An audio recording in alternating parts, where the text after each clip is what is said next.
Pagkakaroon ng health card ng mga tindera sa food strip, regular daw na imo-monitor ng Dagupan City Health Office. May live report si Jasmine Gabriel Galban.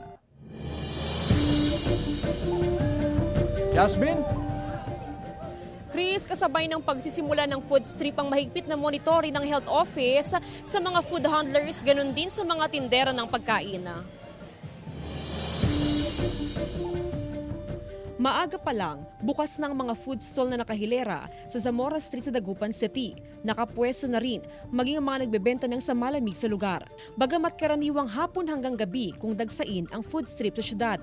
Kasabay ng pagbubukas ng food strip ang monitoring ng mga kawani ng City Health sa mga health card ng mga food handler at mga tindera. Kung walang health card, hindi pinapayagang magbenta ang isang negosyante.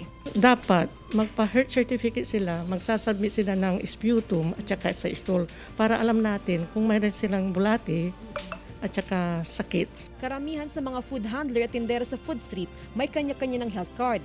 Batid raw ng mga tindera ang kahalagahan ng pagkakaroon ng health card. Katunayan kasi ito na wala silang sakit na pwedeng maipasa sa mga bibili ng kanilang paninda. Siyempre, ikaw ang may-ari di malinis.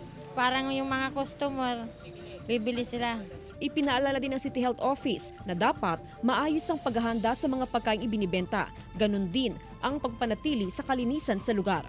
Talagang minomontir namin sila, lalo na yung mga yung mga gamit, mga basurahan, yung mga hairnet nila, apron, ganun po.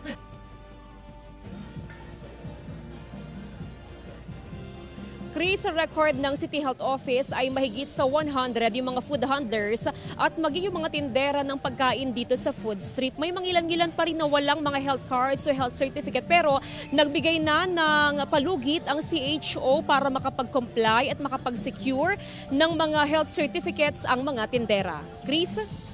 Maraming salamat, Jasmine Gabriel Galban.